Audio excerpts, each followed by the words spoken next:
Hello friends, welcome back to my channel study with mass.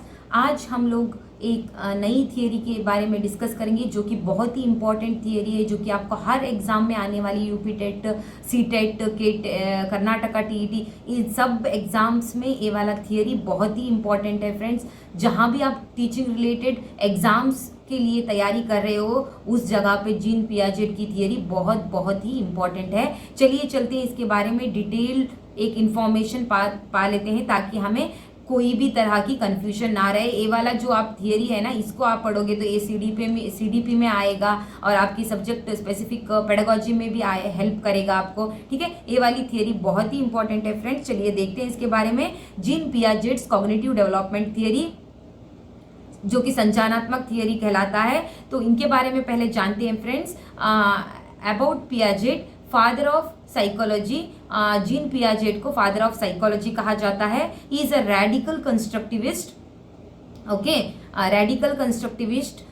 Child can construct the knowledge by himself. Radical constructivist का मतलब होता है friends कि एक बच्चा खुद से कोई एक नॉलेज को कंस्ट्रक्ट करने की एक क्षमता उसमें होती है। ठीक है, वो बच्चा खुद से ही कोई नॉलेज कंस्ट्रक्ट कर सकता है, ना कि किसी और की हेल्प से। ये बच्चे के बचपन से ही उसमें ये वाली सामर्थ्य आ चुकी रहती है। ठीक है, Jean Piaget is a Swiss psychologist, या इन्हें बायोलॉजिस्ट भी कहलाया जाता है। स्विस से हैं, स्विस कंट्री से रिलेटेड है ये। तो concept of heredity and environment को भी इन्होंने दिया हुआ है। ठीक है, चलिए चलते हैं नेक्स्ट। इंपॉर्टेंट पॉइंट्स जो कि इनकी थियरी के रिलेटेड है, इंपॉर्टेंट पॉइंट्स, जिसमें से first one is cognitive development stages and process involves in child's intellectual development. जो कि बौद्धिक डेवलपमेंट होती है ना, बौद्धिक सामर्थ्य में जो बदलाव होते हैं वो स्टेप बाय स्टेप होते हैं, अलग अलग स्टेजेस पे ये बदलाव होते हैं। ओके, इसको कॉग्निटिव डेवलपमेंट कहा जाता है friends. Next one is theory tells us that the child born with a mental cognitive structure, जो कि मैंने ऑलरेडी कहा हुआ है आपको कि एक बच्चे के पास एक क्षमता होती है, मेंटल या कॉग्निटिव क्षमता कहलाता है, which develops and attains a maximum growth around the age of 14 to 15 years. तो जीन पियाजेट कहते हैं कि 14 to 15 ईयर्स तक ही डेवलपमेंट रहता है, उसके बाद में डिसकंटिन्यू हो जाता है। It is not a continuous process. Okay, it is not a continuous process, जो कि मैंने कह दिया है ऑलरेडी। डेवलपमेंट को जीन पियाजेट डिसकंटिन्यूअस प्रोसेस कहते हैं। ठीक है, तो बच्चों को ए लिटिल साइंटिस्ट के नाम से पुकारते हैं। सो जीन पियाजेट के हिसाब से बच्चे जो हैं वो लिटिल साइंटिस्ट होते हैं, क्योंकि उनमें एक कोई भी एक जो प्रोसेस है या कोई एक इंफॉर्मेशन है उसको कंस्ट्रक्ट करने के लिए उनमें क्षमता होती है। They can able to construct the knowledge by themselves. So Jean Piaget consider child as a little scientist. Okay, then coming to a last point, maturation, experience and social interaction and equilibration, जो कि according to Jean Piaget maturation is very important.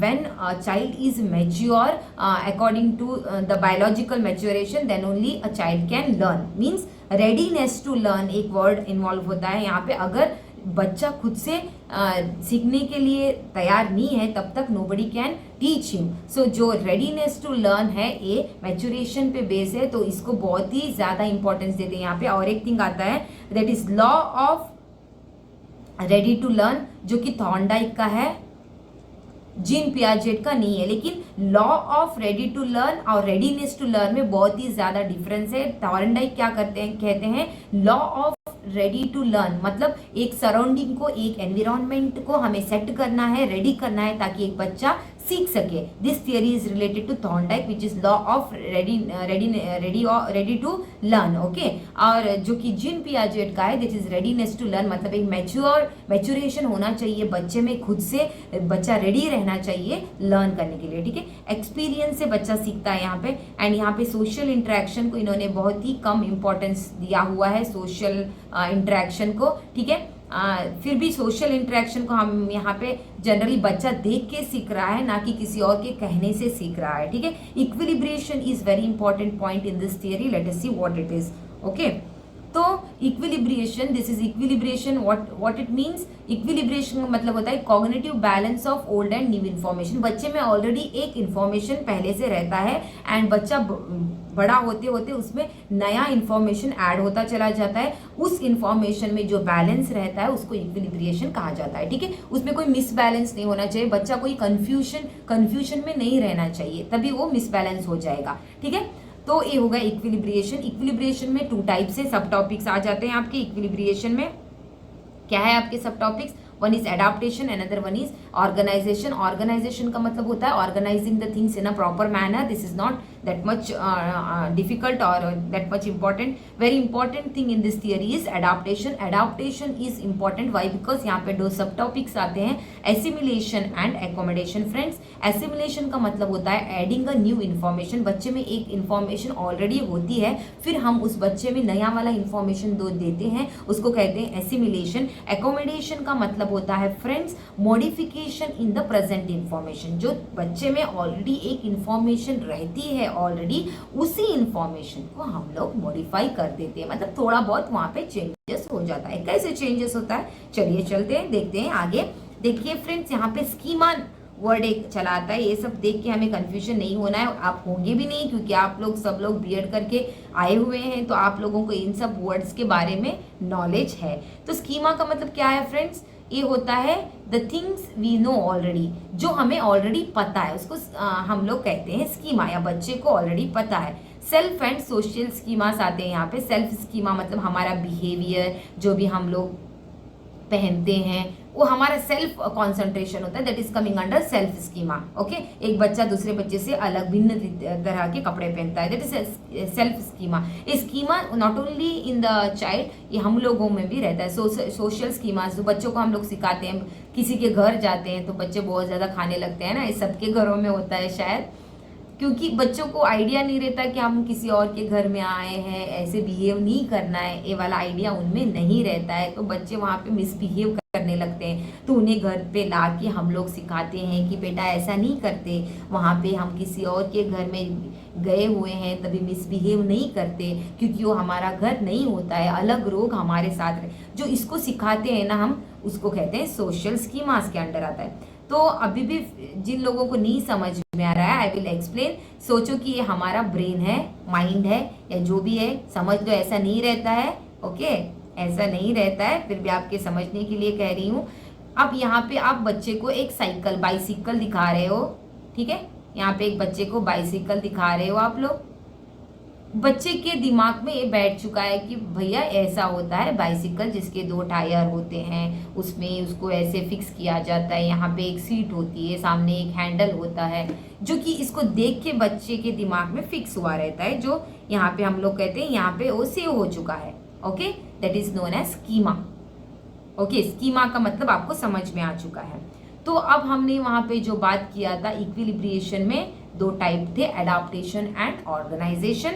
तो adaptation is very important, क्योंकि adaptation में 2 सब topic को बताया था मैंने, एसिमिलेशन एंड कौन सा आ गया आपका, एकोमोडेशन। तो इसके बारे में डिटेल में जानते हैं फ्रेंड्स। ये देखिए यहाँ पे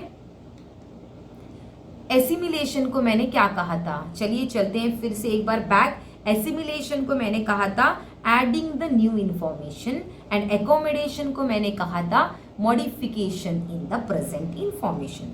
तो ये कैसे होता है, चलिए देखते हैं। एसिमिलेशन, एक डॉग को आपने बच्चे को शो किया, जो कि बच्चा अभी छोटा सा है, 0 to 2 ईयर। ओके, अभी वो बच्चा डॉग को देख रहा है, उसको लग रहा है कि इसके 4 पैर है, इसके एक पूंछ है, टेल है, ठीक है, 2 कान है, आंख है, तो इस रंग का है।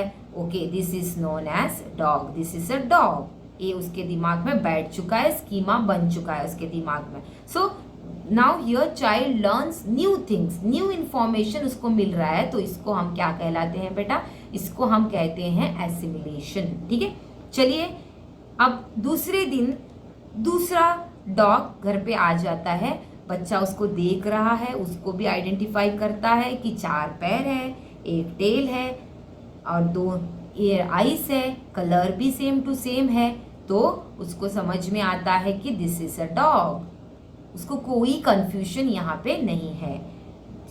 मतलब बच्चा इक्विलिब्रेशन में है। समझ में आ रहा है? एसिमिलेशन, इक्विलिब्रेशन खत्म हो गया। नेक्स्ट डे और एक जानवर उसके सामने आ जाता है जो कि दिखने में सेम है, कलर भी सेम है उसका, ओके, एंड उसको भी 4 पैर है, एक टेल है, सब कुछ, 2 आईज है। अभी बच्चे को कंफ्यूजन हो रहा है। Now child is got confused, is it a dog? यहाँ पे उसके सामने आ रहा है क्वेश्चन मार्क, ये डॉग है या नहीं, ठीक है, क्वेश्चन मार्क आ रहा है यहाँ पे। तो बच्चा अभी कौन से पोजीशन में है? डिसइक्विलिब्रेशन, मतलब उसको specifically child doesn't know whether it is a dog और नॉट। तो किसी की हेल्प से उसको बताया जाता है कि ये दिखने में सेम ऐसा ही है, पर इसको डॉग नहीं, दिस इज कैट, इसको कैट कहलाते हैं। बट इसके भी 4 पैर होते हैं एंड एक पूंछ होती है, आईज, नोज, ईयर, सब कुछ इसी की तरह होते हैं। But this is a cat, मतलब उसमें एक ऑलरेडी इंफॉर्मेशन था, हमने बस उसी में थोड़ा सा मॉडिफाई किया हुआ है। मतलब डॉग नहीं है, ये कैट है, बट इंफॉर्मेशन मतलब लाइक 4 legs, 1 tail, 2 eyes, ये सब सेम है। बट इसको थोड़ा सा, इसका साउंड अलग है, इसका जो साउंड आ रहा है वही अलग है, इसकी वजह से इसको हम कैट कहलाते हैं। ये वाला जो इन्फॉर्मेशन हम दे रहे हैं ना, मॉडिफाई हो रहा है ना हमारा information, that is known as accommodation. I hope this is clear. तो एसिमिलेशन फिर से हम एक बार रिवाइज कर लेते हैं। एसिमिलेशन क्या होता है आपका? Giving a new information, if it is there is no conflict in the information, then the child is in equilibration. New situation arises, now child is getting confused in the previous information and he will make the certain changes, modifications in the present information, that is accommodation. So this is very important friends, क्योंकि यहाँ से बहुत सारे questions repeat होते हैं। चलिए चलते हैं next, stages of cognitive development. These are some stages of cognitive development. First stage आ गया आपका सेंसरी मोटर स्टेज, जो कि 0 to 2 years के अंदर होता है। यहाँ पे बच्चा ऑब्जेक्टिव परमानेंस होता है, ठीक है। Child perform the activity by sense organ, बच्चा सेंस ऑर्गन के थ्रू, ज्ञानेंद्रियों के थ्रू सीख रहा है, उसको टच कर रहा है, उसको फील कर रहा है, उसको टेस्ट कर रहा है, उसको स्मेल कर रहा है, उससे उसको समझ में आ रहा है कि हाँ ये मेरा जो मैं मिल्क पी रहा हूँ इसका स्मेल ऐसा होता है, okay this is a rice everybody haves, ऐसा उसको समझ में आता है। There is no proper language नहीं होती है वहां पे, and no thought, okay. Next, coming to next, no idea of the objective reality का तो पूछो ही मत, उसको पता ही नहीं रहता। Why? Because kid is 0 to 2 year, ठीक है। For an infant at this stage object exist when they can be seen, heard, touched और टेस्ट। थोड़ी देर के लिए, मतलब अभी कोई थिंग दे रहे हो आप बच्चे को, जब तक उसके हाथ में है तभी तक उसको याद रहेगा, उसके बाद में उसको उस चीज के बारे में याद नहीं रहता है, ठीक है।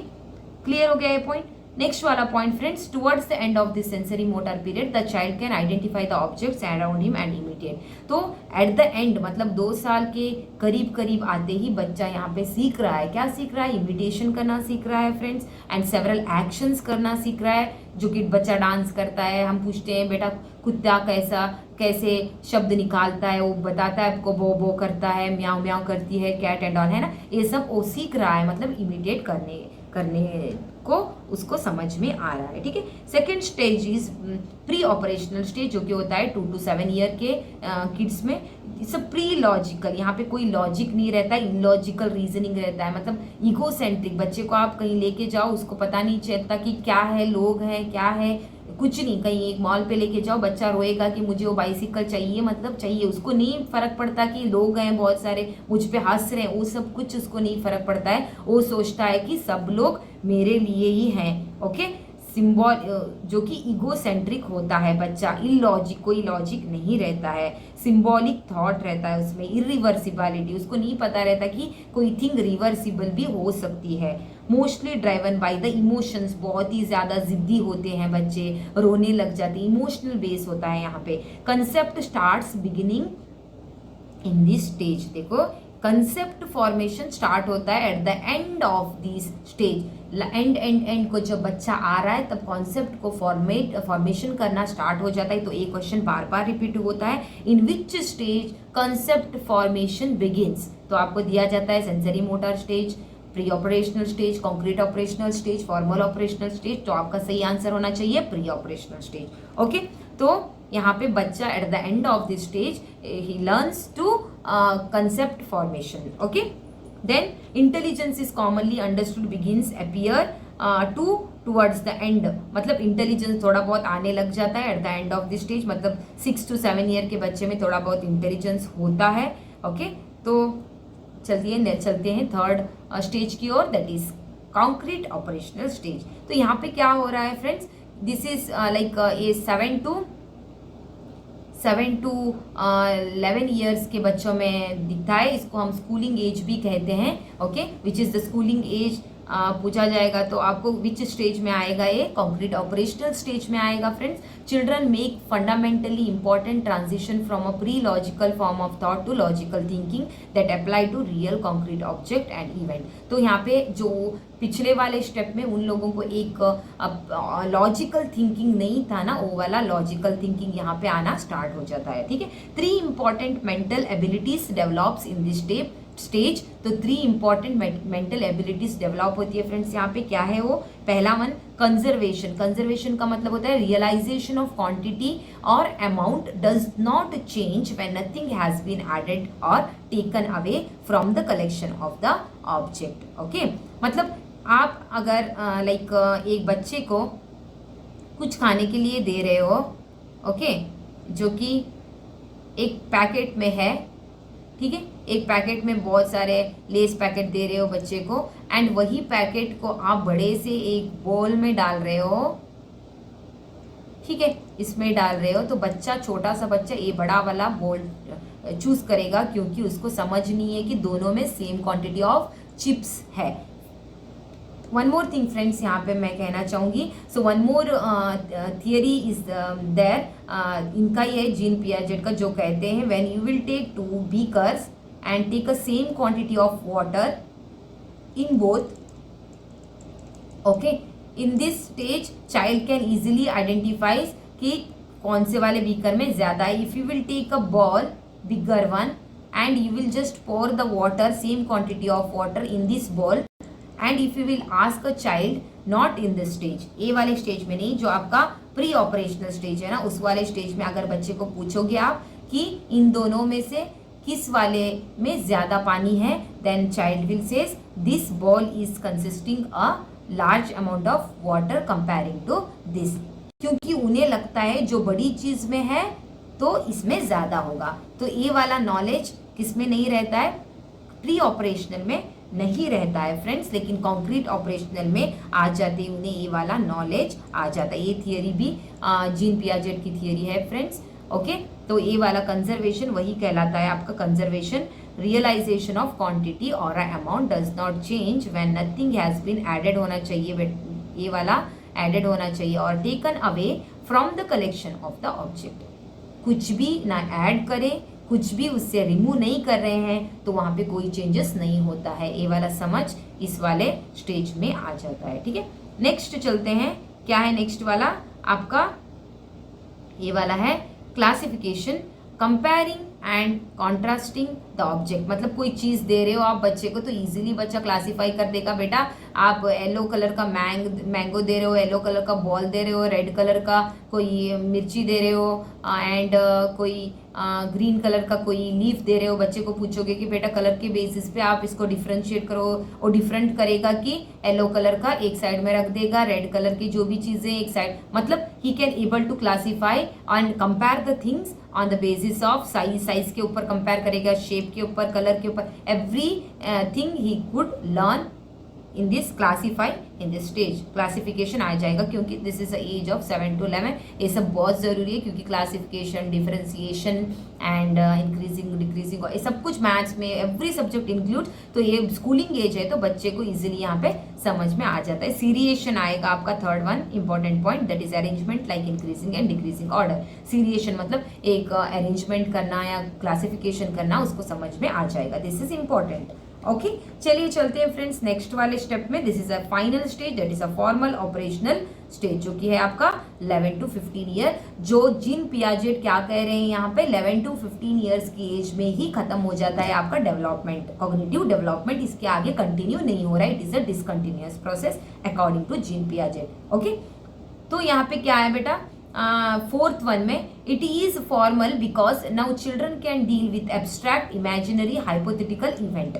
मतलब फ्रेंड्स यहाँ क्या हो रहा है, यहाँ पे एब्स्ट्रैक्ट थिंकिंग, इमेजिनेशन, ये सब अमूर्त चिंतन करना बच्चे को आ रहा है। ठीक है, कंप्लीट जनरलिटी ऑफ थॉट्स, एक प्रॉपर थॉट्स होते हैं यहाँ पे बच्चे में, मतलब एक कंप्लीट डेवलपमेंट यहाँ पे कंप्लीट हो रहा है इस वाले स्टेज में according to Jean Piaget. Okay, चलिए चलते हैं educational implication of this theory.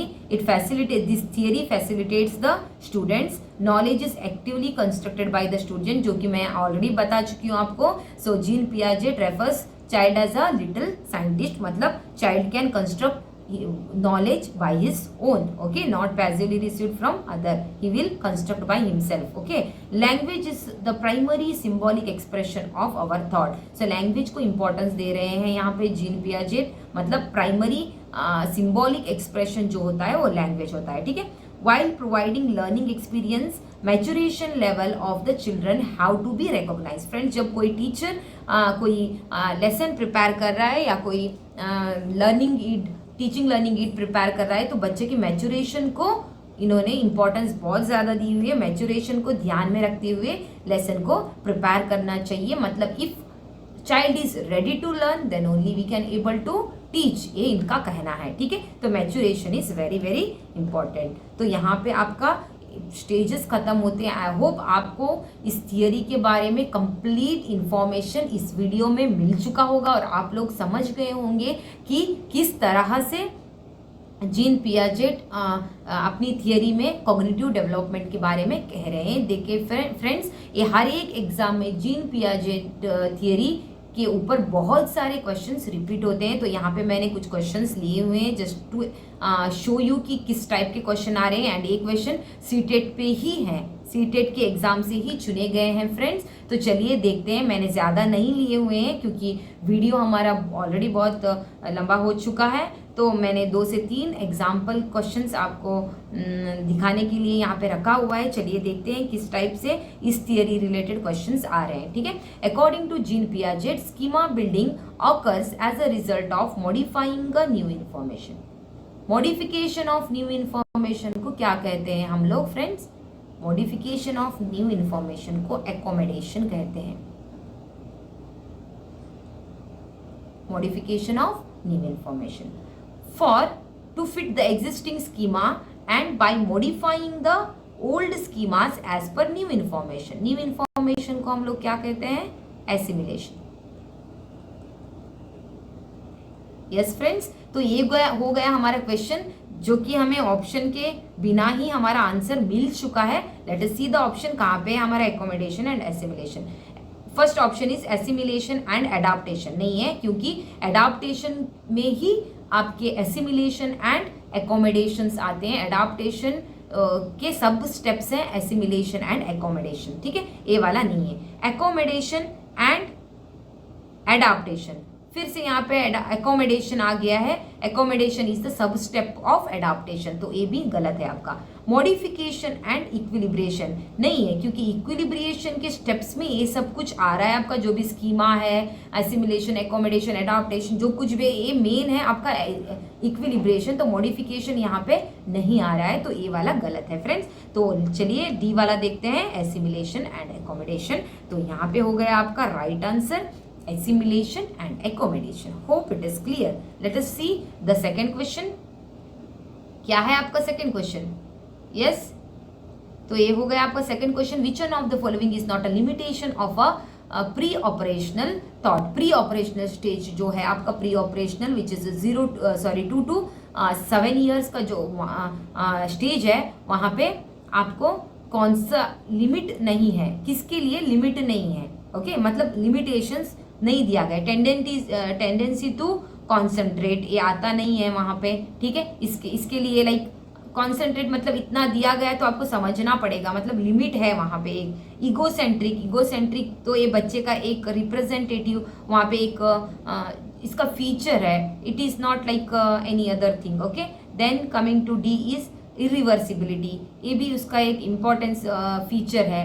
Okay, characteristic है। And B1 is development of symbolic thought. जो डेवलपमेंट होता है सिंबॉलिक थॉट के आधार पे, उसके लिए कोई लिमिटेशंस नहीं है। जितना चाहिए बच्चा उतना डेवलपमेंट हो सकता है on the basis of symbolic thought, इसके लिए कोई लिमिटेशंस नहीं है। तो हो गया आपका second, B is the correct option. ठीक है फ्रेंड्स, चलिए चलते हैं थर्ड वन।